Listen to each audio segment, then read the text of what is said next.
Martin Lewis joins us now. You've got special ITV budget special this evening, Martin. Well, you'll give us all the details, but give us your morning after, the afternoon before verdict on the first Rachel Reeves budget. Yes, well, at 8 o'clock tonight, I will be running through the practical personal finance and consumer finance things to people step by step, and that's very important. We're on at 8. Do watch. But we have to recognise this was a political budget. And I think, to be fair to Rachel Reeves, she started the budget by saying there will be £40 billion of tax rises. And we don't normally see that from a Chancellor, so there was a level of transparency there. And ultimately, the decision that she's made is she wants to do investment, she wants to put more money in the NHS, she wants to help the capital buildings at schools improve. And for that, in her own words, she has had to take some difficult decisions on tax and on spending for people. And that is a pretty decent summary. And it was something that she summed up herself.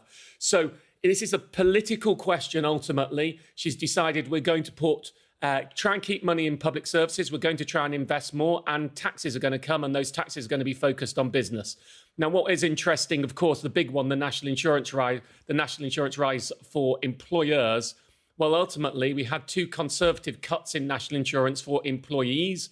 Because of the way elections work, they locked themselves into a promise that they couldn't reverse those national insurance cuts for employees. So what they've simply done is they've reversed it by putting it onto employers. Right. Whether that is the right structure and the way that you would have done it without the whole electoral machinations of having to promise we won't put taxes up for working people, and whatever the definition of that is a moot question, because that's what they did. But I'm not sure it would have necessarily been what we'd done in the cold light of day if we didn't lock ourselves into, promises of what we're going to do once we get into power.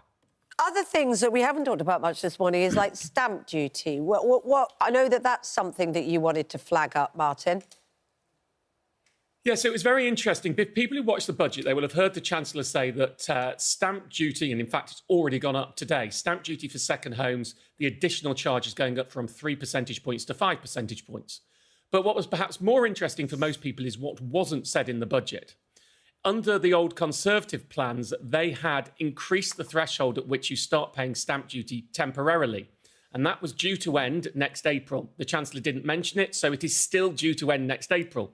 So if I make that in actual terms of what will happen to you, well, from next April, you will start paying stamp duty on properties above £125,000. Currently, it's above £250,000. From next April, if you're a first-time buyer, you'll start paying stamp duty on properties above £300,000. Currently, it's £425,000. So in practice, that means far more people will pay stamp duty when they buy a house, and everybody will pay more because it starts at a lower threshold. Very interesting. What about, I raised this earlier, inheritance tax on family farms and the threshold of £1 million? Not my stuff. It's I wonder whether that's going to turn out to be. I wonder if that's going to turn out to be quite a big hit to lots of family finances.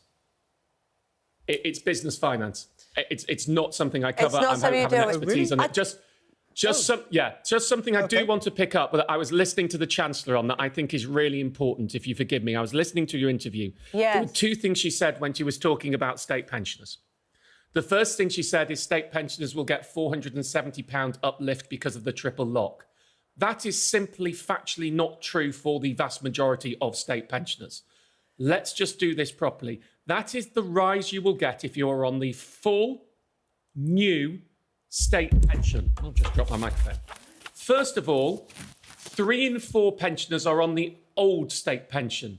The rise on the full old state pension is £360, not £470. So the vast majority of pensioners will not get £470 by definition. 2, full. To get the full rise, you have to have all of your national insurance contributions over the years that you needed. Many people don't. Millions of people don't have. So millions of people on the new state pension won't get the full uplift, but most are on the old state pension and more. She also said we are protecting the poorest pensioners, and she quoted this 151% uplift in claiming pension credit. Yes, well, a small number of people claim pension credit, and it's gone up. Great. but there is still 700,000 of the poorest pensioners who are eligible for pension credit, who are not claiming pension credit, who the government thinks should get the winter fuel payment but won't get the winter fuel payment, and they're the ones I'm most worried about. And one of the things that was really missing for me in yesterday's budget, we all expected some mitigation over this means testing of winter fuel payment, and it was not in there. I agree. 8 o'clock tonight, Martin. ITV. Martin will give us even more details on the budget. Thank you, Martin. We'll watch that.